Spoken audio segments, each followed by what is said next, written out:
salamat po. Akala ko wala nang matitinong tao. Nabigla ang isang Amerikanong bilyonaryo na nagpanggap na mahirap sa Pilipinas nang makita niya kung sino ang unang nag-abot ng tulong. Naitanong mo na ba sa sarili mo kung ano ang mangyayari kung ang isang mayamang bilyonaryo ay magpapanggap na isang hamak na pulubi at lalakad sa buhay ng mga ordinaryong tao? Tunay ba talagang umiiral ang kabaitan o ito ay pawang magagandang salita lamang na mababasa sa social media? Ngayon, tuklasin natin ang isang tunay, madamdamin at nakakagulat na kwento tungkol sa isang Amerikanong bilyonaryo na nagpasya na subukan ang puso ng mga tao sa Pilipinas. Sino kaya ang unang mag-aalok ng tulong? Simulan na natin. Nagsimula ang kwento sa isang mataong syudad sa Pilipinas, kung saan ang liwanag ng mga ilaw lansangan ay humahalo sa ingay ng mga nagtitinda ng pagkain.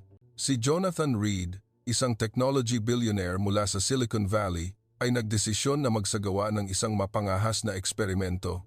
Sa edad na 45, si Jonathan ay nagmamay-ari ng isang tech empire na nagkakahalaga ng bilyon-bilyong dolyar.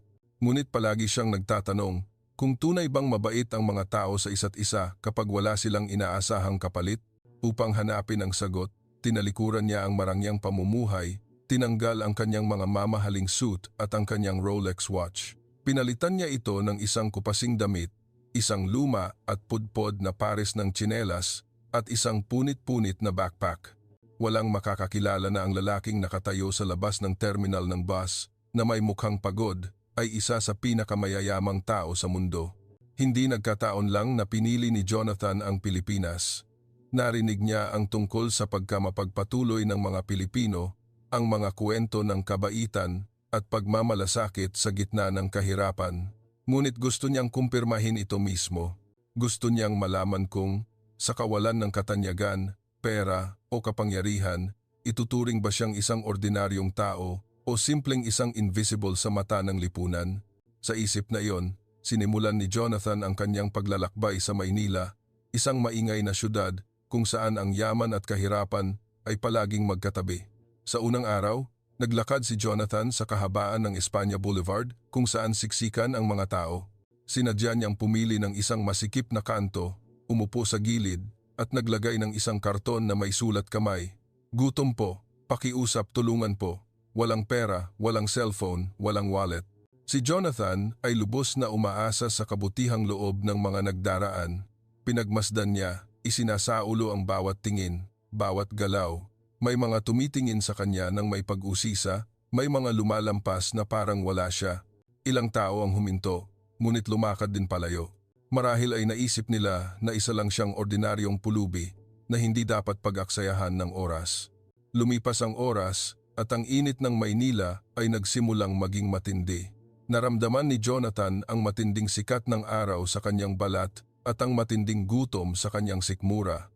Hindi niya inasahan na pagkatapos lamang ng ilang oras, ang pakiramdam ng kawalan ng pag-asa ay mabilis na darating, ngunit pagkatapos, may lumitaw na isang maliit na figura. Ito ay isang lola na nagtitinda ng sampagita at sweepstakes tickets, puti na ang buhok, nakayuko ang likod at may hawak na isang tumpok ng mga tiket. Lumapit ang lola kay Jonathan, tinitigan siya at hindi nagsalita.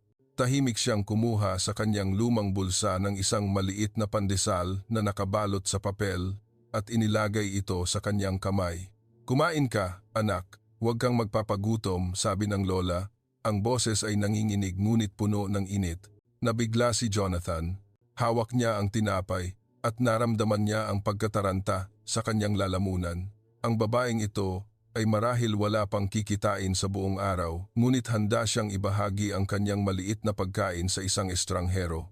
Sinubukan niyang magpasalamat ngunit ngumiti lang ang lola, ikinaway ang kanyang kamay at tahimik na lumakad palayo, nagpapatuloy sa pagtitinda ng kanyang mga bulaklak sa matinding init ng tanghali. Ang sandaling iyon ay nagbigay pag-iisip kay Jonathan.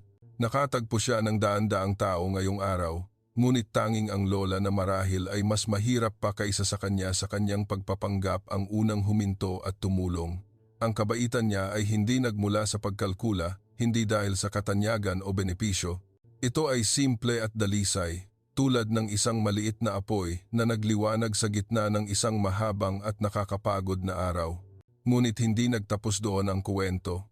Nagpasya si Jonathan na huwag tumigil sa isang araw lang.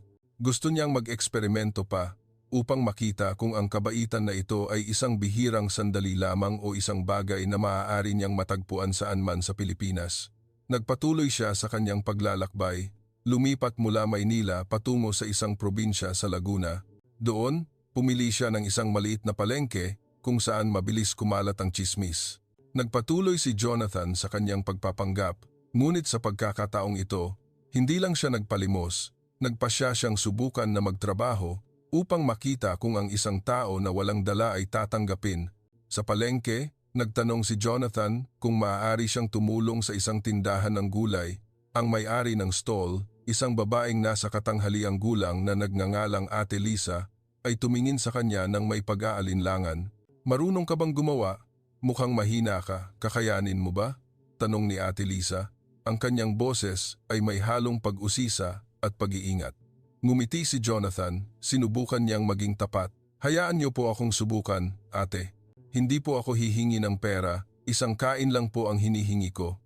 Nang marinig ito, tumango si Ate Lisa, binigyan siya ng isang maliit na kutsilyo at sinabihan siyang magbalat ng patatas. Hindi madali ang trabaho. Si Jonathan, na sanay na umupo sa mararangyang boardrooms, ay ngayon ay naiilang na humahawak ng kutsilyo, nagbabalat ng patatas sa ilalim ng mapanuring tingin ni Ate Lisa, ngunit nagtrabaho siya ng masipag, nang walang reklamo. Pagsapit ng gabi, tiningnan siya ni Ate Lisa at unti-unting lumabas ang ngiti sa kanyang mukha. "Kaya mo pala, kuya. Dito ka na kumain ng hapunan at huwag ka nang kung saan-saan papupunta." Naramdaman ni Jonathan ang katapatan sa imbitasyon ni Ate Lisa. Ang hapunan noong gabing iyon, kahit na simpleng kanin, tuyo at ginisang gulay, ay nagparamdam sa kanya ng mas malaking init kaysa sa anumang piging na dinaluhan niya sa Amerika. Sa sumunod na mga araw, nagsimulang mapagtanto ni Jonathan ang isang bagay. Sa Pilipinas, ang kabaitan ay hindi lamang nagmumula sa mga mayroon ng marami, ngunit madalas itong nagmumula sa mga mayroon lamang kaunti. Ang mga ordinaryong manggagawa, ang mga taong ang buhay ay hindi madali, ay handang ibahagi ang kung anong mayroon sila. Ngunit totoo ba ito? Sa lahat ng pagkakataon, nais pa ring subukan ni Jonathan. Nagpasya siyang lumipat sa isang mas mayaman na distrito sa Maynila, tulad ng Bonifacio Global City, kung saan nagdaraan ang mga mamahaling sasakyan at nakatayo ang matataas na gusali. Makakakuha kaya siya ng parehong tulong dito? Nakatayo si Jonathan sa harap ng isang marangyang subdivision sa Taguig, kung saan ang matataas na gusali ay nagniningning sa liwanag at ang mga makintab na kotse ay nagdaraan. Hindi na ito ang maingay na palengke o ang simpleng daan sa probinsya. Ang lugar na ito ay nagpapakita ng modernong yaman. Nasa kanya pa rin ang kanyang lumang damit, ang pudpod na tsinelas at ang punit-punit na backpack sa kanyang balikat. Sa pagkakataong ito, nais subukan ni Jonathan ang isa pang bagay. Sa isang kapaligiran kung saan tila lahat ay mayroon, umiiral pa ba ang kabaitan? Nagtaka siya kung kapag nabubuhay ang mga tao sa kasaganaan, handa pa rin ba silang makibahagi sa isang estranghero na tulad niya? Pumili si Jonathan ng isang high-end na coffee shop kung saan ang mga naka-fashion na kabataan ay nag-uusap, nagsiscroll sa kanilang mga telepono. Pumasok siya, sinadyang ipakita ang kanyang pagod at gusot na anyo upang makuha ang atensyon. Tiningnan siya ng guard sa pinto mula ulo hanggang paa, hindi maitago ang pag-iingat sa kanyang tingin. "Ano po ang kailangan ninyo?" tanong ng guard. Malamig ang boses. Ngumiti si Jonathan, sinubukang manatiling kalmado. "Gusto ko lang pong humingi ng isang basong tubig. Nauuhaw po ako sa layo ng nilakad ko." Kumunot ang noo ng guard, umiling. "Hindi po ito lugar para mamalimos, doon po kayo sa iba." Ayaw magdulot ng gulo, tumango si Jonathan at tahimik na lumabas. Umupo siya sa bangketa, hindi kalayuan sa tindahan. Inilagay ang kanyang lumang karton na may nakasulat na, "Gutom po, pakiusap, tulungan po." Sa harap niya, nagdaraan ang mga tao, ang mga branded na handbags ay kumikislap at ang masayang pag-uusap ay naririnig, ngunit walang huminto. Ilang sulyap ang ibinigay, ngunit mabilis ding umalis. Nagsimulang maramdaman ni Jonathan ang pagkakaiba. Sa mahirap na palengke, ang mga tao ay maaaring walang masyadong pag-aari, ngunit handa silang magbahagi.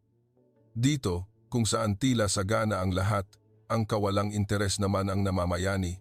Nagtaka siya kung kapag ang mga tao ay nagkakaroon ng labis, nakakalimutan na ba nila kung paano magbigay pansin sa mga nakapaligid sa kanila? Ngunit pagkatapos, may lumabas na isang maliit na figura.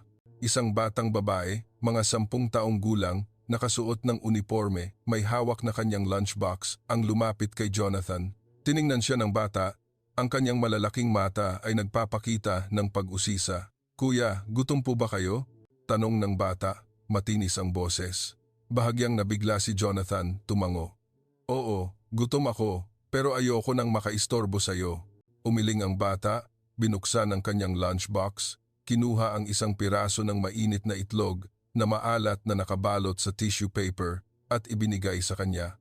"Kumain na po ako. Kayo na lang po ang kumain, masarap po yan." Kinuha ni Jonathan ang itlog at naramdaman niya ang init sa kanyang puso.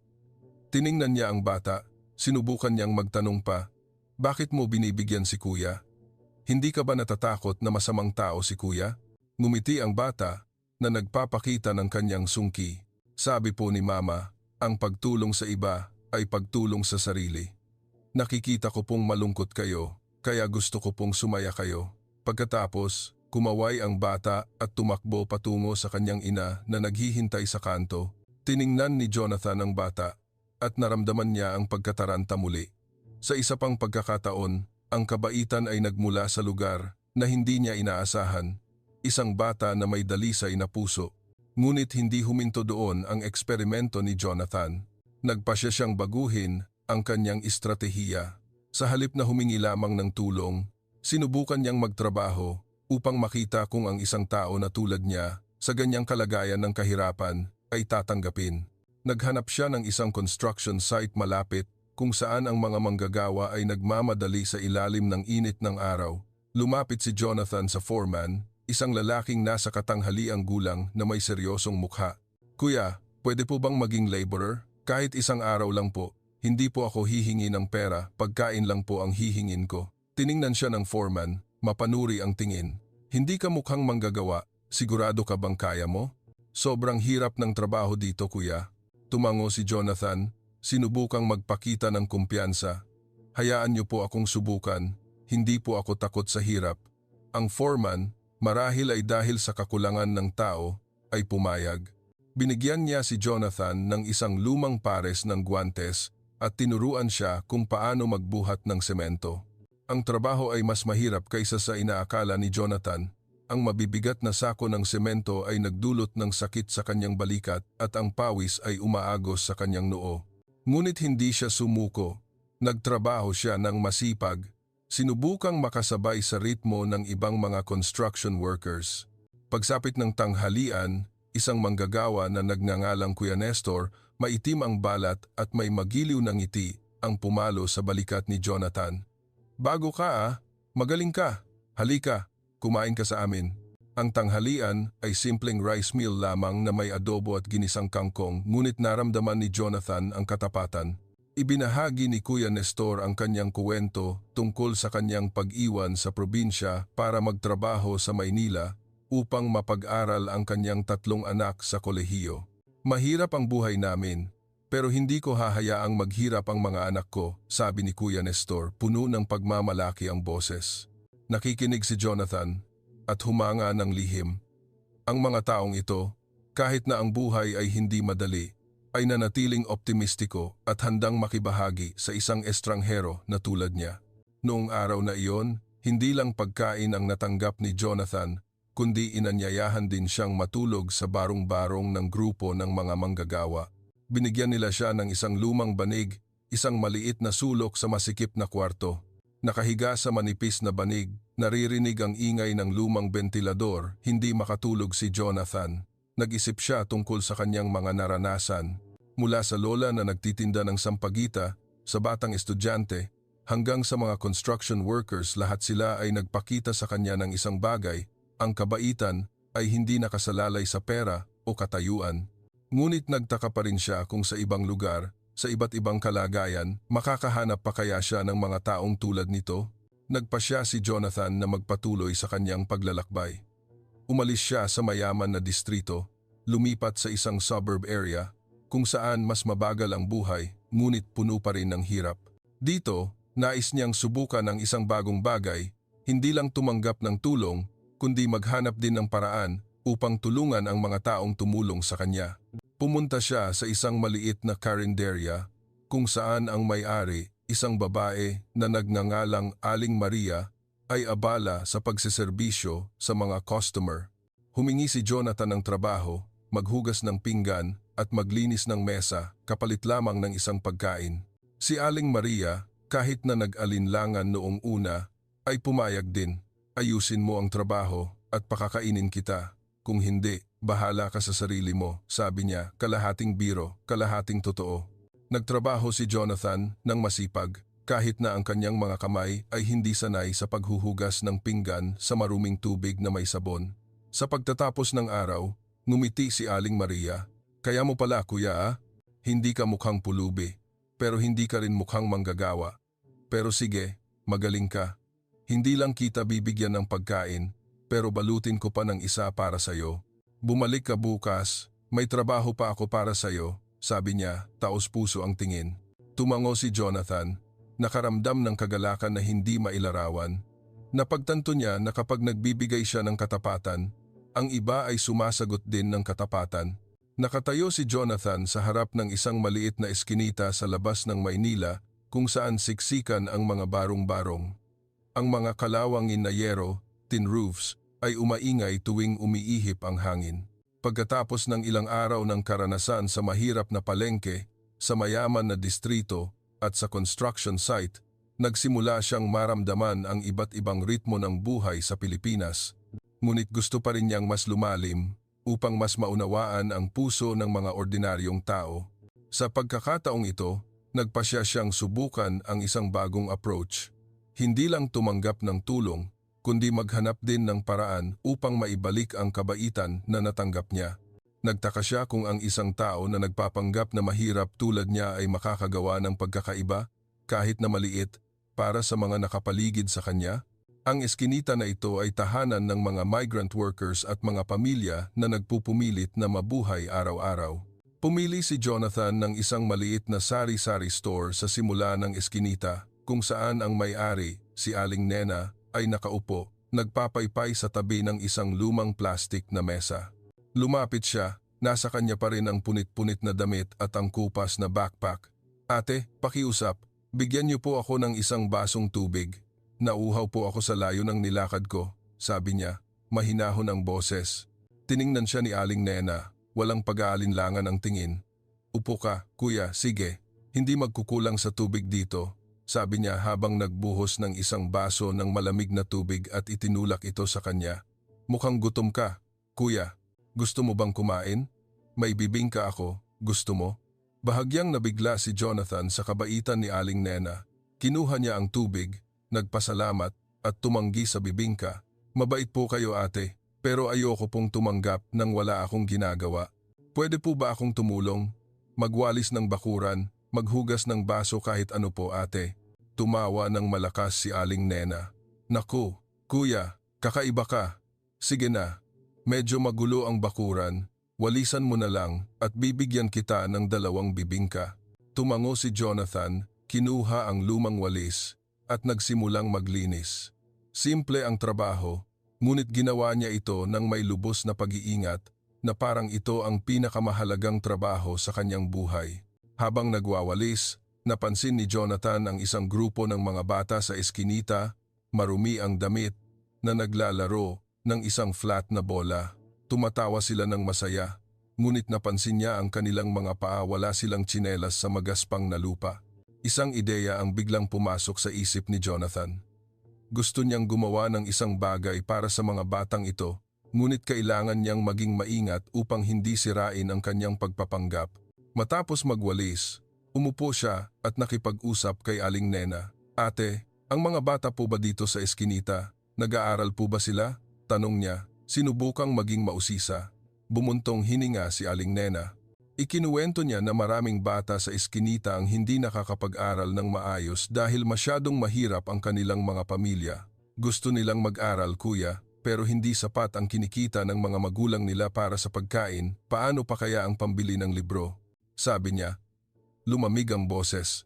Tumango si Jonathan, mabigat ang kanyang loob. Nagpasya siyang maghanap ng paraan upang tumulong, ngunit hindi sa pamamagitan ng pera dahil nagpapanggap siyang mahirap. Sa halip, naisip niyang gamitin ang kanyang sariling paggawa. Humingi siya ng pahintulot kay Aling Nena na manatili pa ng ilang araw, tumulong sa paglilinis ng tindahan at kapalit nito ay isang lugar para matulog sa ilalim ng maliit na bubong. Sa mga sumunod na araw, naging bahagi si Jonathan ng eskinita. Tinulungan niya si Aling Nena sa paghugas ng baso, pagpupunas ng mesa, at natuto pa siyang magtimpla ng tamang palamig. Bilang kapalit, binigyan siya ni Aling Nena ng pagkain at isang maliit na sulok para magpahinga. Ngunit ang mas nagpaugnay kay Jonathan ay ang mga bata sa eskinita. Tuwing hapon, pagkatapos ng trabaho sa tindahan, umuupo siya at nagkukuwento sa kanila mga kwento na imbento niya batay sa kanyang mga karanasan, ngunit ikinuwento sa pananaw ng isang lakwatsero. Ang mga bata ay masaya, nakapaligid sa kanya, humihingi pa ng kuwento. Isang batang lalaki na nagngangalang Junjun, mga 8 taong gulang, ang naging malapit kay Jonathan. Kuya, nakarating ka na po sa maraming lugar, di ba? May magandang lugar po ba? Tanong ni Junjun, nagniningning ang mga mata. Ngumiti si Jonathan, nagkwento tungkol sa luntiang mga palayan na nakita niya sa Central Luzon tungkol sa mga ilog na kumikinang sa sikat ng araw. Hindi niya sinabi na lumipad siya sa mga lugar na iyon sa kanyang private jet. Nagkwento lamang siya na parang naglakad siya sa bawat daanan. Si Junjun at ang mga bata ay masayang nakikinig, nag-i-imagine tungkol sa mga lugar na hindi pa nila napupuntahan. Isang hapon, nahihiyang inabot ni Junjun kay Jonathan ang isang drawing, isang lalaki na nakasuot ng punit-punit na damit sa tabi ng isang palayan. Idinrawing po kita, kuya, sabi ni Junjun, namumula ang mukha. Kinuha ni Jonathan ang drawing, natuwa ang kanyang puso. Napagtanto niya na kahit walang pera, maaari pa rin siyang magbigay ng kagalakan sa mga batang ito. Ngunit hindi huminto si Jonathan sa pagkuwento. Gusto niyang gumawa pa. Isang araw, habang dumaraan sa isang lumang bookstore, nakakita siya ng isang tumpok ng mga lumang textbooks na nakatambak sa isang sulok. Humingi siya ng pahintulot sa may-ari na kunin ang mga ito. Sinabing gagamitin niya para turuan ang mga bata. Ang may-ari, isang matandang lalaki na mabait, ay pumayag agad at nagbigay pa ng ilang lapis. Dinala ni Jonathan ang mga libro at nagsimulang mag-organisa ng maliliit na klase sa ilalim ng puno sa eskinita. Tinuruan niya ang mga bata kung paano magbasa, sumulat ng simpleng mga salita at magbilang. Kahit hindi siya guro, ang kanyang pasensya at katapatan ay nagparamdam sa mga bata na mahalin ang pag-aaral. Nakita ni Aling Nena ang ginagawa ni Jonathan at nagsimula siyang magbago ng tingin sa kanya. Hindi ka ordinaryong pulubi, kuya. May puso ka, sabi niya isang gabi habang nagiinuman sila ng sagot gulaman pagkatapos magsara ang tindahan. Ngumiti lang si Jonathan, hindi nagsabi ng kahit ano pa. Alam niya na kung ibubunyag niya ang kanyang tunay na pagkatao, maaaring magbago ang lahat. Gusto niya na ang kabaitan ay magmula sa puso, hindi sa pag-usisa o pagkalkula, ngunit ang paglalakbay ni Jonathan ay hindi palaging maayos. Isang umaga, habang nagtuturo siya sa mga bata, may lumabas na isang estranghero. Tinawag niya ang sarili bilang kuya ng eskinita. Tiningnan si Jonathan ng may pag-aalinlangan. Saan ka galing? Anong ginagawa mo dito? Huwag mong isipin na hindi ko alam ang mga panloloko, sabi niya, matalas ang boses. Sinubukan ni Jonathan na magpaliwanag, ngunit hindi siya pinakinggan ng lalaki. Binalaan niya si Jonathan na umalis. Kung hindi, magkakaroon ng gulo.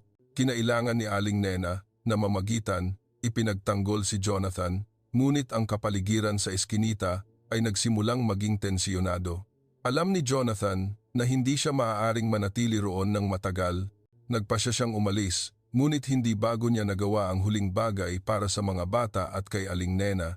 Ginamit niya ang maliit na halaga ng pera na kinita niya sa pagtulong sa tindahan para bumili ng ilang notebooks at lapis para kay Junjun at sa kanyang mga kaibigan. Sumulat din siya ng isang maikling liham ng pasasalamat kay Aling Nena para sa kanyang kabaitan at inilagay ito sa ilalim ng unan bago umalis ng maaga.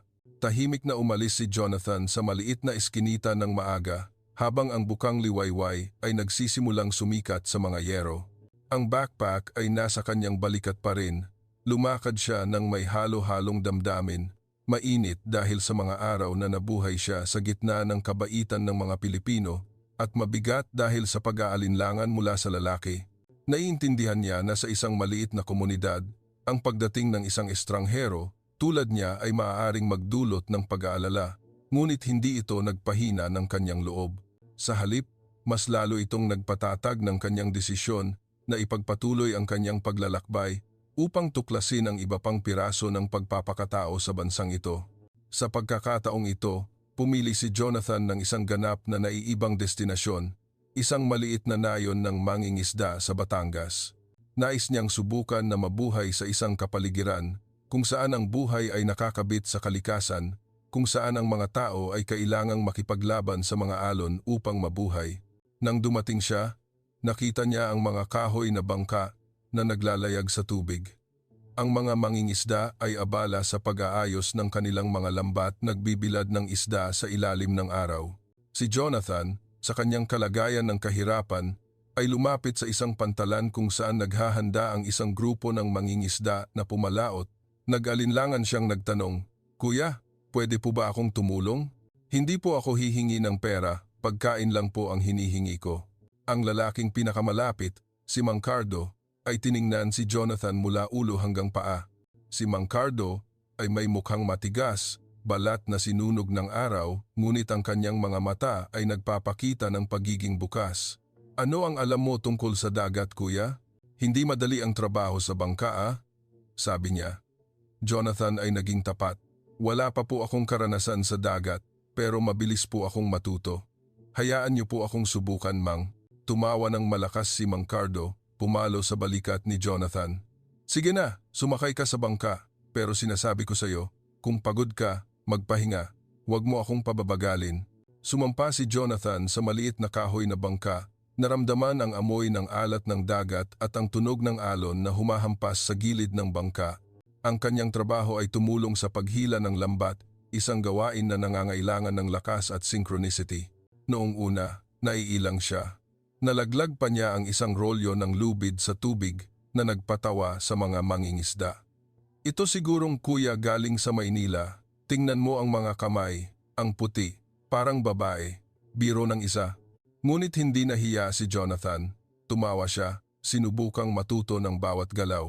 Unti-unti, nakasabay siya sa ritmo kahit na ang kanyang mga kamay ay nagsimulang mamula dahil sa gasgas ng lubid. Pagsapit ng tanghali, nang dumaong ang bangka, binigyan ni Mang Cardo si Jonathan ng isang mangkok ng kanin na may ilang inihaw na isda na mabango pa. "Kumain ka kuya, magaling ka. Para sa unang beses, ayos ka na," sabi ni Mang Cardo, magiliw ang tingin. Umupo si Jonathan at kumain kasama ang grupo ng mga mangingisda, nakikinig sa kanilang mga kuwento tungkol sa kanilang mga paglalakbay sa dagat, tungkol sa mga gabi na may malalaking alon, tungkol sa mga pagkakataon na akala nila ay hindi na sila makakabalik. Napagtanto niya na ang kanilang buhay ay puno ng hirap, ngunit nananatili silang optimistiko at magkakaugnay. Isang batang mangingisda na nagngangalang Junji ang nagbahagi, "Ang dagat ay nagbibigay sa amin ng isda, kuya. Ngunit tinuturuan din kami nito kung paano mabuhay. Ang anumang mayroon ka, ibahagi mo. Walang nagugutom sa amin." Ang mga salita ni Junji ay nagbigay pag-iisip kay Jonathan. Nagpasya siyang manatili sa nayon ng ilang araw, tumulong sa pag-aayos ng mga lambat, paglilinis ng bangka, at pag-aaral kung paano gumawa ng dried fish. Bilang kapalit, si Mang Cardo at ang mga mangingisda ay itinuring siyang isang miyembro ng pamilya. Pinatulog nila siya sa isang maliit na kubo, nipa hut, kung saan ang tunog ng alon ay nagpapatulog sa kanya tuwing gabi. Isang gabi, habang nakaupo sila sa paligid ng isang maliit na apoy sa dalampasigan, biglang nagtanong si Mang Cardo, "Kuya, saan ka galing at bakit ka gumagala? Hindi ka mukhang mahirap, pero hindi ka rin mukhang manloloko. May problema ka ba?" Bahagyang nag-alinlangan si Jonathan, ngunit mabilis siyang kumalma. "Gusto ko lang pong maglakbay, Mang, at matuto tungkol sa buhay ng mga tao," sagot niya, sinubukang maging natural ang boses. Tumango si Mang Cardo, hindi na nagtanong pa, ngunit ang kanyang mga mata ay parang nagsasabi na naiintindihan niya na may itinatago si Jonathan. Gayunpaman, tinrato pa rin niya siya ng may katapatan. Binigyan pa nga siya ng isang lumang kapote upang gamitin kapag naglalakbay. Sa mga araw na nasa nayon, hindi lang tumanggap ng tulong si Jonathan kundi nasaksihan din niya ang magagandang sandali ng pagkakaisa ng mga tao. Isang araw, nang biglang dumating ang isang maliit na bagyo, ang buong nayon ay nagmadaling tumulong sa isa't isa na ayusin ang mga bangka at takpan ang mga bahay. Si Jonathan ay tumulong din kahit na hindi siya sanay na tumakbo sa malalaking alon. Isang lola sa nayon, nang makita siyang basang-basa, ay tahimik na nagdala ng isang lumang tuwalya. "Punasan mo ang sarili mo, kuya, baka magkasakit ka," sabi niya, mahinahon ngunit puno ng pag-aalala. Kinuha ni Jonathan ang tuwalya, mainit ang kanyang puso. Sa isa pang pagkakataon, napagtanto niya na ang mga taong mayroon lamang kaunti ang madalas na handang magbigay ng pinakamarami. Ngunit ang paglalakbay ni Jonathan ay hindi lamang tungkol sa pagtanggap ng tulong, gusto niyang mag-iwan ng isang bagay para sa nayon. Isang umaga, nakita niya ang isang grupo ng mga bata sa nayon na naglalaro sa buhangin, walang tsinelas, puno ng gasgas ang kanilang mga paa. Naalala niya ang maliit na halaga ng pera na kinita niya mula sa pagtulong kay Aling Nena. Kahit hindi marami, nagpasya siyang gamitin ito para bumili ng ilang murang plastik na tsinelas mula sa kalapit na palengke. Dinala niya ang mga tsinelas at ibinigay sa mga bata. "Sana maging masaya kayo dito at salamat sa inyong pakikipagkaibigan sa akin," sabi niya, nakangiti. Ang mga bata ay sumigaw. Niyakap siya na nagparamdam kay Jonathan ng isang kagalakan na hindi niya naranasan sa mga mararangyang boardroom sa Amerika. Gayunpaman, hindi lahat sa nayon ay nagtiwala kay Jonathan. Ilang tao ang nagsimulang magbulungan na baka siya ay isang manloloko. Sino ba ang pulubi na ganito na bumibili pa ng tsinelas para sa mga bata? "May masamang balak siguro yan," sabi ng isang lalaki kay Mang Cardo. Narinig ito ni Jonathan, ngunit hindi niya sila sinisisi. Naiintindihan niya na sa isang magkakaugnay na komunidad, ang pag-aalinlangan sa isang estranghero ay natural. Sa halip na magpaliwanag, nagpasya siyang magpatuloy sa pagtatrabaho ng masipag upang ang kanyang mga gawa ang magsalita para sa kanya. Nang matatapos na ang kanyang oras sa nayon, alam ni Jonathan na oras na upang umalis. Nag-iwan siya ng isang maliit na papel ng pasasalamat para kay Mang Cardo, kasama ang isang lambat na inayos niya mismo sa loob ng ilang araw. Umalis siya sa nayon isang umaga nang sumisikat pa lang ang araw sa dagat, puno ng damdamin. Nagtaka siya kung sa ibang lugar, makakahanap pa kaya siya ng mga taong handang magbukas ng kanilang puso tulad nito. Naglakad si Jonathan sa dirt road na palabas ng nayon. Ang sikat ng araw ay tumatagos sa mga dahon ng palma na lumilikha ng mahahabang guhit ng liwanag sa lupa. Ang paglalakbay sa nayon ay nag-iwan sa kanya ng isang hindi malilimutang pakiramdam, ang katapatan ng mga taong nabubuhay sa dagat kahit na ang kanilang buhay ay hindi madali. Ngunit alam niya na hindi pa tapos ang kanyang paglalakbay. Gusto niyang subukan ang kanyang sarili sa isang bagong kapaligiran kung saan ang pagkakaiba sa kultura at kalagayan ay maaaring magbigay ng iba pang mga aral. Sa isip na iyon, nagpasya si Jonathan na pumunta sa Vigan, Ilocos Sur, isang lungsod ng mga tradisyonal na halaga at makasaysayang kuwento. Nang dumating siya sa Vigan, pumili si Jonathan ng isang matandang distrito malapit sa Kalye Crisologo kung saan ang mga lumang bahay ay nasa tabi ng maliliit na kainan at kalesa. Nasa kanya pa rin ang kanyang kalagayan ng kahirapan, lumang polo shirt, kupas na pantalon at ang pudpod na tsinelas na may butas na ngayon. Pumili siya ng isang sulok malapit sa isang lumang simbahan. Umupo kasama ang kanyang pamilyar na karton. "Gutom po. Pakiusap, tulungan po." Nagdaraan ang mga tao mula sa mga nagbibisikleta hanggang sa mga tourist na kumukuha ng litrato ngunit walang huminto ng matagal. Hindi nasiraan ng loob si Jonathan. Pinagmasdan niya, naghintay at sinubukang makihalubilo sa mabagal na ritmo ng buhay sa lungsod. Pagkatapos ng ilang oras, isang lalaking nasa katanghaliang gulang, nakasuot ng tradisyonal na barong Tagalog, ang huminto sa harap niya. Ang lalaki ay nagpakilala bilang Mang Delfin, isang sastre sa distrito. Ano po ang ginagawa niyo dito? Wala po ba kayong pupuntahan? Tanong ni Mang Delphine, mahinahon ngunit mausisa ang boses. Sumagot si Jonathan, taos-puso ang boses. Wala po akong pupuntahan, Mang. Hinihingi lang po ako ng kaunting makakain para mabuhay. Tiningnan siya ni Mang Delphine, bumuntong hininga. Halika, sumama ka sa akin sa tindahan ko. Wala akong masyadong pera, pero hindi ako magkukulang sa kanin at ulam. Sinundan ni Jonathan si Mang Delphine sa isang maliit na sastreria, tailor shop, kung saan ang amoy ng tela at ang ingay ng sewing machine ay magkahalo. Binigyan siya ni Mang Delphine ng isang mangkok ng kanin na may kaunting adobo na natira mula sa tanghalian. Kumain ka na, huwag kang mahihiya. Dito sa vegan, walang nagugutom, sabi ni Mang Delphine. Mabait ang tingin. Nagpasalamat si Jonathan, humanga ng lihim sa pagiging simple ngunit puno ng pagpapakatao ni Mang Delphine. Habang kumakain, pinagmasdan niya ang sastreria. Ang mga rolyo ng tela ay maayos na nakasalansan.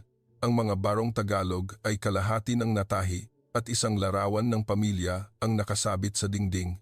Matagal na po ba kayo sa trabahong ito? Ngumiti si Mang Delphine. Nagkuwento na nagtatahi na siya ng barong sa loob ng mahigit 30 taon mula noong bata pa siya upang itaguyod ang kanyang pamilya. Isang ideya ang biglang pumasok sa isip ni Jonathan. Humingi siya ng pahintulot kay Mang Delphine na tumulong sa tindahan kahit na magwalis lang o mag-ayos ng tela. Hindi po ako hihingi ng pera, pagkain at isang lugar lang po para matulog ang hihingin ko, sabi niya. Nag-alinlangan si Mang Delphine noong una, ngunit nang makita ang katapatan ni Jonathan, pumayag siya. Sige, pero mag-ingat ka, mahal ang tela dito, paalala niya. Tumango si Jonathan, nagsimulang magtrabaho ng masipag. Natuto siyang magtiklop ng tela ng maayos, punasan ang sewing table at sinubukan pa niyang humawak ng karayom upang tahiin ang simpleng tahi sa ilalim ng gabay ni Mang Delphine. Kahit na naiilang, sinubukan pa rin niya na nagpatawa kay Mang Delphine. Kakaiba ka, kuya. Hindi ka marunong manahi pero gusto mong gawin. Sa mga araw na nasa sastreria, hindi lang natuto si Jonathan tungkol sa pagtatahi, kundi narinig din niya ang mga kwento ni Mang Delphine tungkol sa vegan, tungkol sa mga tradisyonal na halaga at kung paano nagtutulungan ang mga tao dito. Isang hapon, nang walang customer, ikinuwento ni Mang Delphine ang tungkol sa isang pagkakataon na ang buong distrito ay nag-ambag ng pera upang tulungan ang isang pamilya na nawalan ng bahay dahil sa baha. Dito, kuya, kung may nahihirapan, nagtutulungan ang buong komunidad. Hindi kailangang mayaman, kailangan lang may puso, sabi niya, mainit ang boses. Nakikinig si Jonathan at lihim niyang naisip na iyon mismo ang gusto niyang patunayan. Ang kabaitan ay hindi nakasalalay sa pera o katayuan, ngunit hindi palaging maayos ang lahat. Isang araw, habang nagtitiklop ng tela si Jonathan, isang kapitbahay ang pumasok, tiningnan siya ng may pag-aalinlangan. Mang Delphine, sino itong kuya na laging nandito? Mag-ingat ka, baka magnanakaw. Bulong ng kapitbahay, ngunit sapat na lakas upang marinig ni Jonathan. Itinaboy ni Mang Delphine ang kanyang kamay, tumawa. Mabait yan, kuya. Nagtitiwala ako sa kanya. Huwag kang mag-alala. Gayunpaman, naramdaman ni Jonathan ang tensiyon. Alam niya na kahit umiiral ang kabaitan, mahirap iwasan ang pag-aalinlangan sa isang estranghero, lalo na sa isang magkakaugnay na komunidad tulad ng vegan. Upang maibalik ang kabaitan ni Mang Delphine, nagpasya si Jonathan na gumawa ng isang bagay para sa sastreria. Napansin niya na kulang ang tindahan ni Mang Delphine ng isang signboard na nagpapahirap sa mga nagdaraan na mapansin ito. Kahit walang pera, naisip niya na gamitin ang mga lumang piraso ng kahoy sa bodega ni Mang Delphine. Humingi siya ng pahintulot kay Mang Delphine at ginugol ang buong gabi sa pagpipinta ng isang simpleng signboard gamit ang natirang pintura na may nakasulat na Sastreria ni Mang Delphine, tradisyonal na barong. Kahit hindi ito profesional, ang signboard ay mukhang maliwanag at nakakaakit. Nang makita ito ni Mang Delphine, nabigla siya at pagkatapos ay tumawa ng malakas. Kakaiba ka talaga, kuya. Wala kang pera, pero naghahanap ka pa rin ng paraan para tulungan ako. Salamat, kuya. Naging malapit din si Jonathan sa anak ni Mang Delphine, isang 15 taong gulang na babae na nagngangalang Maya na tumutulong sa kanyang ama pagkatapos ng klase. Si Maya ay mausisa tungkol kay Jonathan, madalas siyang tanungin tungkol sa mga lugar na napuntahan niya. Nagkwento si Jonathan ng simpleng mga kwento, iniiwasan ang pagbubunyag ng kanyang nakaraan, ngunit sapat na upang mapukaw ang interes ni Maya. Isang beses, binigyan siya ni Maya ng isang maliit na panyo na siya mismo ang nagtahi. "Gamitin niyo po, kuya, para punasan ang pawis niyo," sabi niya. Namumula ang mukha. Kinuha ni Jonathan ang panyo, mainit ang kanyang puso. Napagtanto niya na ang maliliit na regalo na ito, kahit na walang halaga sa pera, ay may mas malaking kahulugan. Nang matatapos na ang kanyang oras sa vegan, alam ni Jonathan na kailangan niyang ipagpatuloy ang kanyang paglalakbay. Gusto niyang subukan ang isang mas mahirap na kapaligiran kung saan ang kabaitan ay maaaring subukan ng mahirap na kalagayan. Nagpasya siyang pumunta sa isang mountain province sa Cordillera, kung saan matindi ang kalikasan at marami ang mga kakulangan. Bago umalis, nag-iwan siya ng isang liham ng pasasalamat para kay Mang Delfin at Maya, kasama ang isang maliit na barong Tagalog na sinubukan niyang tahiin sa ilalim ng gabay ni Mang Delfin. Kahit na clumsy ang tahi, umaasa siya na ito ang paraan niya upang ipahayag ang kanyang pasasalamat. Umalis si Jonathan sa vegan isang umaga ng balot pa ng ulap, puno ng damdamin. Nagtaka siya kung sa malalayong bundok, makakahanap pa kaya siya ng mga taong may bukas na puso tulad ng sa vegan, sa Nayon o sa Eskinita ng Maynila. Nakasakay si Jonathan sa isang lumang bus na umuuga sa winding road na patungo sa mountain province. Ang tanawin sa labas ng bintana ay nagbago mula sa mga luntiang palayan patungo sa mga rolling hills na puno ng mga puno at bato. Sa kanyang punit-punit na damit at pudpod na tsinelas, nanatili si Jonathan sa kanyang pagpapanggap bilang isang mahirap na lakwatsero. Gusto niyang subukan ang kabaitan ng mga tao sa isang lugar kung saan mas matindi ang buhay, kung saan ang kalikasan at kahirapan ay maaaring magpasara sa puso ng mga tao. Nagtaka siya kung sa pinakamahirap na kalagayan, makakahanap pa kaya siya ng generosity tulad ng sa mga naunang lugar. Nang huminto ang bus sa isang maliit na nayon na napapalibutan ng libis, bumaba si Jonathan at naramdaman ang lamig ng mountain air. Ang nayon na ito ay pangunahing tirahan ng isang katutubo, indigenous na komunidad na may simpleng mga stilt houses at red dirt roads. Ang mga tao dito ay nabubuhay sa pagsasaka at pagpapastol, ngunit ang lupain ay dry kaya ang kanilang buhay ay laging may hirap. Pumili si Jonathan ng isang sulok malapit sa market day kung saan nagtitipon ang mga tao upang magbenta at bumili tuwing weekend. Umupo siya, inilagay ang lumang karton na may nakasulat na "Gutom po, pakiusap, tulungan po" sa harap niya at nagmasid. Ang mga nagdaraan puro kababaihan na nakasuot ng makukulay na tradisyonal na kasuotan ay sumulyap sa kanya ng may pag-usisa ngunit nag-aalangan. Ilang bata ang tumakbo, nagtuturo, ngunit walang huminto. Hindi nabigla si Jonathan. Naiintindihan niya na sa isang lugar kung saan ang mga tao ay nagpupumilit na mabuhay, ang pagtulong sa isang estranghero ay maaaring isang luxury. Ngunit pagkatapos, isang babaeng nasa katanghaliang gulang na may dalang basket na puno ng gulay sa kanyang balikat ang huminto sa harap niya. Siya ay si Ate Luisa, matigas ang mukha ngunit mabait ang tingin. "Kuya, saan ka galing at bakit ka nakaupo dito? Wala ka bang bahay?" tanong niya, mahinahon ang boses. Ikinuwento ni Jonathan ang maikling kuwento na siya ay isang lakwatsero na walang matirhan. Tumango si Ate Luisa, hindi na nagtanong pa. Kinuha niya mula sa kanyang basket ang isang bungkos ng kanin na nakabalot sa banana leaf at ibinigay sa kanya. "Kumain ka, kuya. Hindi man marami, pero makakabusog yan," sabi niya at umalis bago pa makapagpasalamat si Jonathan. Kinuha niya ang kanin na mainit pa at naramdaman niya ang katapatan sa maliit na gawaing iyon. Sa isa pang pagkakataon, napagtanto niya na ang mga taong mayroon lamang kaunti ang madalas na handang magbahagi ng pinakamarami. Nagpasya si Jonathan na hindi lamang tumanggap ng tulong.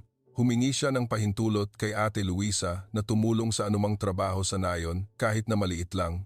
Nag-alinlangan si Ate Luisa, ngunit nang makita ang kanyang katapatan, dinala niya siya sa stilt house ng kanyang pamilya. Doon, nakilala ni Jonathan ang asawa ni Ate Luisa si Kuya Ben at ang kanilang 3 maliliit na anak. Si Kuya Ben ay isang carpenter, ngunit hindi regular ang kanyang trabaho, sapat lamang upang itaguyod ang pamilya araw-araw.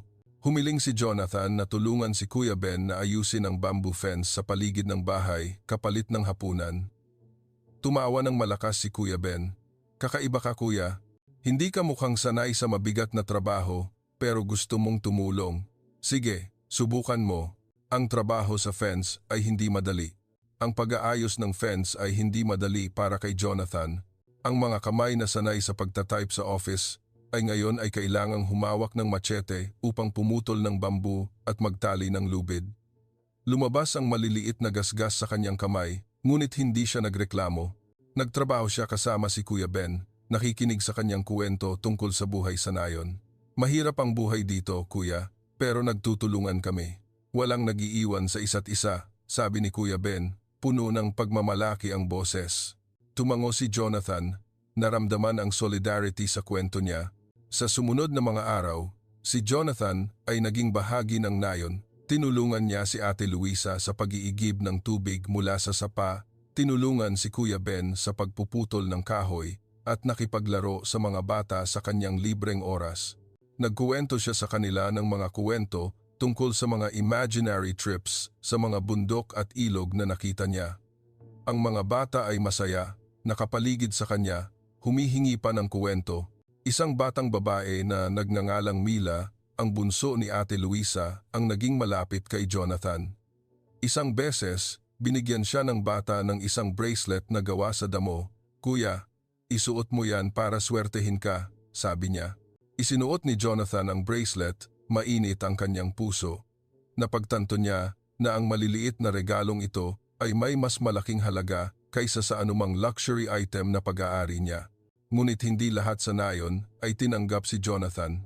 Ilang matatanda ang nagsimulang magbulungan na baka siya ay isang manloloko o may masamang balak, estranghero, "Kuya, na nananatili dito. Sino ang nakakaalam?" sabi ng isang matanda sa village meeting. Ipinagtanggol ni na Ate Luisa at Kuya Ben si Jonathan, ngunit alam niya na ang pag-aalinlangan ay hindi maiiwasan. Nagpasya siyang huwag pansinin ito at magpatuloy sa pagtatrabaho ng masipag, tumutulong sa sinumang nangangailangan. Isang araw, habang kasama si Kuya Ben sa bukid, nakita ni Jonathan ang isang grupo ng mga bata sa nayon na hindi nag-aaral kundi sumasama sa kanilang mga magulang upang magtrabaho sa bukid. Tinanong niya si Kuya Ben at nalaman na malayo ang paaralan mula sa nayon at maraming pamilya ang walang sapat na pera para sa libro o transportasyon. Isang ideya ang biglang pumasok sa isip ni Jonathan. Humingi siya ng pahintulot kina Kuya Ben at Ate Luisa na mag-organisa ng isang maliit na klase sa Stilt House, nagtuturo sa mga bata ng mga pangunahing kaalaman. Kahit hindi siya guro, ginamit niya ang kanyang karanasan upang turuan sila kung paano magbasa, sumulat at magbilang. Ang mga bata ay masaya, lalo na si Mila, na laging may maliit na notebook upang kumuha ng tala. Upang magpasalamat sa pamilya ni Ate Luisa, ginamit ni Jonathan ang maliit na halaga ng pera na kinita niya sa pagtulong sa nayon upang bumili ng isang supot ng kanin at cooking oil para sa kanila. "Wala akong masyadong maibigay, Kuya, pero ito po ang aking munting pasasalamat," sabi niya. Niyakap siya ni Ate Luisa, emosyonal. "Hindi ka mukhang pulubi, Kuya. May malaking puso ka," sabi niya, namumuo ang luha. Nang matatapos na ang kanyang oras sa Mountain Province, alam ni Jonathan na kailangan niyang umalis. Gusto niyang ipagpatuloy ang kanyang paglalakbay sa isa pang lugar upang subukan ang kabaitan sa ilalim ng bagong kalagayan. Bago umalis, nag-iwan siya ng isang maikling liham ng pasasalamat sa pamilya ni Kuya Ben, kasama ang isang maliit na wood carving na siya mismo ang nag-ukit bilang souvenir. Umalis siya sa nayon, isang maulap na umaga, puno ng damdamin, nagtaka kung sa susunod na destinasyon, makakahanap pa kaya siya ng mga mainit na puso tulad nito. Nakatayo si Jonathan sa isang trail na patungo sa isang maliit na bayan sa Mindanao, kung saan ang mga Red Earth Hills ay umaabot ng walang hanggan na may halong luntiang mga coffee plantations. Pagkatapos ng mga araw na nabuhay sa gitna ng kabaitan ng mga tao sa Maynila, Batangas, Vigan at Mountain Province, Naramdaman niya ang isang multicolored picture ng pagpapakatao sa Pilipinas, ngunit gusto pa rin niyang subukan ang kanyang sarili sa isa pang pagkakataon sa isang lugar kung saan ang kultura, mga tao at buhay ay may sarili nitong natatanging katangian. Ang Mindanao, kasama ang ritmo ng buhay na nakakabit sa lupa, ang kanyang susunod na destinasyon. Nagtaka siya kung sa isang lupain na may maraming hirap, ang kabaitan ba ay mananatiling kasing liwanag ng mga lugar na napuntahan niya? Si Jonathan, kasama pa rin ang kanyang lumang damit, pudpod na tsinelas at punit-punit na backpack, ay pumasok sa bayan isang umaga nang balot pa ng ulap ang mga burol. Pumili siya ng isang sulok sa maliit na palengke kung saan nagtitipon ang mga lokal at katutubo upang magpalitan ng mga kalakal. Umupo siya, inilagay ang pamilyar na karton na may nakasulat na "Gutom po. Pakiusap, tulungan po." Sa harap niya, ang amoy ng inihaw na kape ay humalo sa hangin kasama ang masayang pag-uusap ng mga market goers. Ngunit sa pagkakataong ito, napansin ni Jonathan na ang mga tingin ng mga tao ay mas nag-aalangan. Marahil sa isang lugar kung saan bihirang lumabas ang mga estranghero, ang pag-aalinlangan ay natural. Pagkatapos ng ilang oras, isang matandang babae na nakasuot ng tradisyonal na kasuotan ng manobo ang lumapit sa kanya. Siya ay si Lola Fides. Ang mukha ay puno ng kulubot, ngunit ang mga mata ay maliwanag at mainit. "Kuya, saan ka galing? Bakit ka nakaupo dito?" Ang kanyang boses ay mabagal. Ikinuwento ni Jonathan ang pamilyar na kuwento na siya ay isang lakwatsero, walang matirhan, humihingi lamang ng kaunting makakain para mabuhay. Tiningnan siya ni Lola Fides at pagkatapos ay kinuha mula sa kanyang basket ang isang suman na nakabalot sa banana leaf at ibinigay sa kanya. "Kumain ka, kuya. Huwag kang magpagutom. Dito, mahirap ang lahat, pero walang nagugutom," sabi niya, may mabait na ngiti. Kinuha ni Jonathan ang suman, mainit ang kanyang puso. Nagpasalamat siya sa Lola at nagtanong, "Lola, pwede po ba akong tumulong sa inyo? Ayoko pong tumanggap nang wala akong ginagawa." Tumawa ng malakas si Lola Fides, ikinaway ang kanyang kamay. "Kakaiba ka, kuya. Sige na, kung gusto mong tumulong, sumama ka sa akin mamayang hapon sa coffee plantation ko. Tulungan mo akong mamitas ng kape. Hindi man mabigat, pero mainit sa araw." Pumayag agad si Jonathan. Naramdaman niya na ito ang pagkakataon upang makihalubilo sa buhay ng mga tao dito. Noong hapon na iyon, sinundan ni Jonathan si Lola Fides sa isang maliit na coffee plantation. Ang trabaho ng pamimitas ng hinog na kape ay hindi masyadong mabigat, ngunit nangangailangan ng pasensya.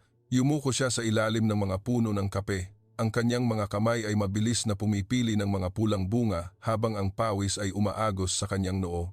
Si Lola Fides, habang nagtatrabaho, ay nagkuwento tungkol sa mga panahon na mataas ang presyo ng kape, tungkol sa mga taon na walang ani na nagdulot ng hirap sa kanilang pamilya. "Ang lupaing ito ang nagpapakain sa amin, kuya. Pero sinusubukan din kami nito," sabi niya, mainit ang boses. Nakikinig si Jonathan.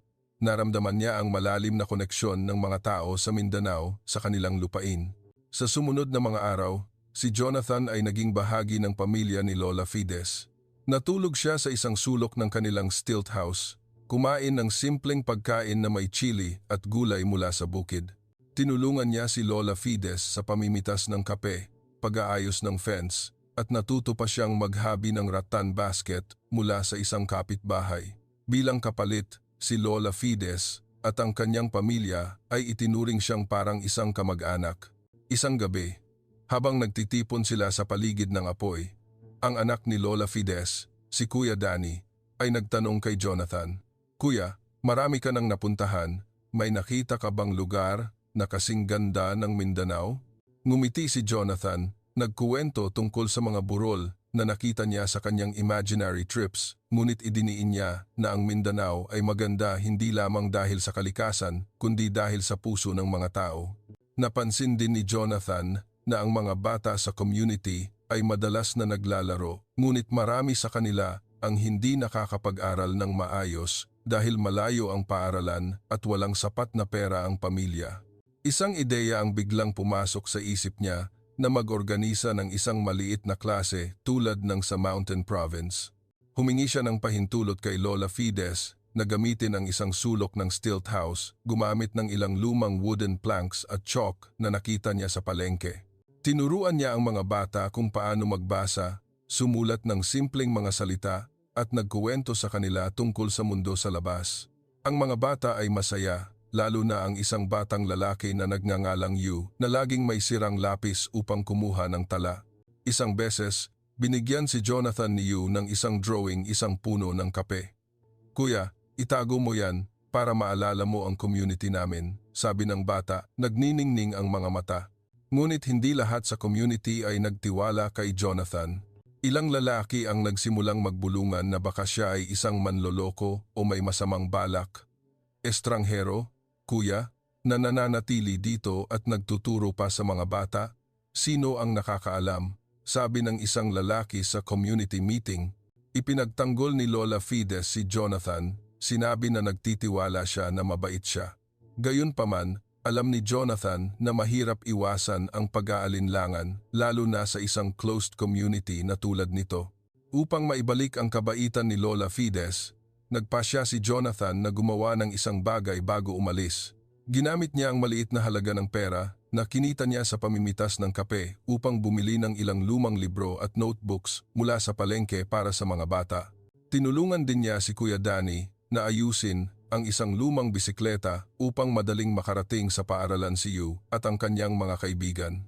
"Wala akong masyadong maibigay, Lola, pero sana makatulong ito," sabi niya habang ibinibigay ang bisikleta kay Kuya Danny.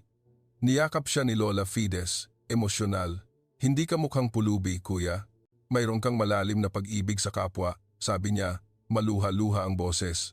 Nang matatapos na ang kanyang oras sa Mindanao, alam ni Jonathan na kailangan niyang ipagpatuloy ang kanyang paglalakbay. Gusto niyang bumalik sa Maynila, kung saan nagsimula ang lahat, upang tapusin ang kanyang eksperimento. Bago umalis, nag-iwan siya ng isang liham ng pasasalamat kay Lola Fides at sa kanyang pamilya, kasama ang isang maliit na woven basket na siya mismo ang naghabi bilang keepsake. Umalis siya sa community isang maulap na umaga, puno ng damdamin. Nagtaka kung sa Maynila, makakahanap pa kaya siya ng karapat-dapat na pagtatapos sa kanyang paglalakbay. Nakasakay si Jonathan sa lumang bus. Sa huli ay bumalik sa Maynila, mabigat ang kanyang loob sa halo-halong damdamin. Sa pamamagitan ng mga araw na nabuhay siya bilang isang mahirap na tao mula sa maingay na palengke sa Maynila, sa fishing village sa Batangas, sa Vigan, sa Mountain Province, hanggang sa coffee plantation sa Mindanao, nasaksihan niya ang iba't ibang mukha ng pagpapakatao. Napagtanto niya na saan man, sa anumang kalagayan, may mga taong handang magbukas ng kanilang puso upang magbahagi kahit na wala silang masyadong pag-aari. Ngunit ngayon, bumalik sa Maynila, gusto ni Jonathan na tapusin ang kanyang eksperimento sa isang makabuluhang gawain, isang paraan upang ibalik ang lahat ng natanggap niya. Nang huminto ang bus sa terminal, bumaba si Jonathan, kasama pa rin ang kanyang punit-punit na damit at ang kanyang backpack. Ang lungsod ay masigla pa rin tulad ng araw na nagsimula siya, ngunit ngayon ay tinitingnan niya ito sa ibang pananaw. Hindi na lang siya isang observer, siya ay isang taong nabuhay na nakaramdam ng malalim sa tibok ng buhay dito. Nagdesisyon siyang bumalik sa maliit na eskinita sa labas ng Maynila kung saan sina Aling Nena at ang mga bata ang unang tumulong sa kanya. Gusto niya silang makita muli, hindi upang ibunyag ang kanyang pagkatao, kundi upang gumawa ng isang makabuluhang bagay bago matapos ang kanyang paglalakbay. Ang eskinita ay pareho pa rin, kasama ang mga barong-barong at ang ingay ng mga batang naglalaro. Hinanap ni Jonathan ang sari-sari store ni Aling Nena kung saan siya nagwalis at naghugas ng baso. Nakaupo si Aling Nena, nagpapaypay sa tabi ng plastik na mesa, nagulat nang makita siyang bumalik. "Kuya, bakit ka bumalik? Akala ko umalis ka na," tanong niya, puno ng kagalakan ang boses. Ngumiti si Jonathan, nagkuwento na marami na siyang napuntahan, ngunit hindi niya malilimutan ang kabaitan niya. "Gusto ko pong gumawa ng isang bagay para magpasalamat sa inyo at sa mga bata," sabi niya, taos puso ang tingin. Humingi ng pahintulot si Jonathan kay Aling Nena na mag-organisa ng isang maliit na party para sa mga bata sa eskinita. Ginamit niya ang maliit na halaga ng pera na naipon niya mula sa pagtatrabaho sa iba't ibang lugar upang bumili ng mga sweets, balloons at ilang simpleng laruan. Nagdala din siya ng mga notebooks at lapis na nakolekta niya mula sa mga palengke. Noong hapon na iyon, ang eskinita ay naging mas masigla kaysa kailanman. Ang mga bata ay nakapaligid kay Jonathan, naglalaro ng habulan, umaawit at tumatanggap ng maliliit na regalo. Si Junjun, ang batang nagbigay sa kanya ng drawing, ay tumakbo at yumakap sa kanya. "Bumalik ka po talaga, kuya. Na-miss po kita," sigaw ng bata, nagniningning ang mga mata. Tiningnan ni Aling Nena ang eksena, hindi maitago ang kanyang damdamin. "Mabait ka talaga, kuya. Wala kang pera, pero naghahanap ka pa rin ng paraan para mapasaya ang mga bata. Mabuti kang tao," sabi niya. Binigyan siya ng isang baso ng malamig na sagot gulaman. Ngumiti lang si Jonathan, hindi nagsabi ng kahit ano pa. Alam niya na ang maliliit na sandaling ito, kahit na maliit, ang pinakamahalagang bagay na dinala niya mula sa kanyang paglalakbay. Ngunit hindi lang gusto ni Jonathan na huminto sa isang party. Naalala niya ang mga bata sa eskinita, lalo na si Junjun, ang mga batang may matinding pagnanais na mag-aral ngunit ang kanilang pamilya ay masyadong mahirap. Nagdesisyon siyang gawin ang huling bagay bago umalis. Naghanap siya ng isang lumang bookstore malapit, ginamit ang natitirang pera upang bumili ng mas maraming libro, notebooks at ilang maliliit na school bags. Dinala niya ang mga ito at ibinigay kay Junjun at sa kanyang mga kaibigan kasama ang isang mensahe: "Mag-aral kayo ng mabuti, mga anak, upang makatulong kayo sa mas maraming tao, tulad ni Kuya balang araw." Kinuha ni Junjun ang school bag, namumuo ang luha, niyakap si Jonathan. "Mag-aaral po ako ng mabuti para hindi ko po kayo biguin, kuya," sabi ng bata. Bago umalis sa eskinita, nag-iwan si Jonathan ng isang maikling liham kay Aling Nena, nagpapasalamat sa kanyang kabaitan at pagtanggap.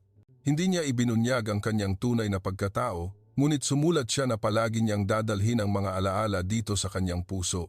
Nang lumabas siya sa eskinita, alam ni Jonathan na natapos na niya ang kanyang eksperimento hindi lamang upang hanapin ang kabaitan, kundi upang maunawaan din na ang kanyang sariling mga gawa ay maaaring magpalaganap ng kabutihan. Bumalik sa maliit na hotel na inookupahan niya bago siya nagsimula. Tinanggal ni Jonathan ang kanyang punit-punit na damit at isinuot muli ang kanyang pamilyar na suit. Ngunit hindi na siya ang Jonathan Reed ng mararangyang boardrooms. Nagbago siya, hindi dahil sa pera o katanyagan, kundi dahil sa mga aral tungkol sa pagpapakatao na natutunan niya mula sa pinakasimpleng mga tao. Nagdesisyon siyang huwag ibunyag ang kanyang kwento agad, kundi tahimik na magtatag ng isang maliit na foundation gamit ang isang bahagi ng kanyang yaman upang suportahan ang edukasyon ng mahihirap na bata sa Pilipinas, lalo na ang mga bata tulad nina Junjun, Mila at Yu. Ang paglalakbay ni Jonathan ay nagtapos. Ngunit ang kanyang mga nasaksihan ay nananatili, mula sa lola na nagtitinda ng sampagwita, sa batang estudyante, sa mga mangingisda, hanggang sa mga pamilya sa bundok. Lahat sila ay nagpakita sa kanya na ang kabaitan ay hindi kailanman nawawala kahit na sa pinakamahirap na kalagayan. At ang unang nag-abot ng tulong sa kanya, ang lola na nagtitinda ng sampagwita na may maliit na pandesal, ang mismong simbolo ng malaking puso ng mga Pilipino. Ang kwentong ito ay hindi lamang ang paglalakbay ng isang bilyonaryo, kundi isang paalala na sa bawat isa sa atin ay may kakayahang gumawa ng miracle, kailangan lang ng kaunting kabaitan. Salamat sa inyong pagsubaybay sa kwentong ito. Kung nagustuhan niyo ang mga kwentong puno ng inspirasyon tulad nito, pakipindot ang subscribe button upang hindi niyo mapalampas ang susunod na mga video. Magkita-kita tayo ulit.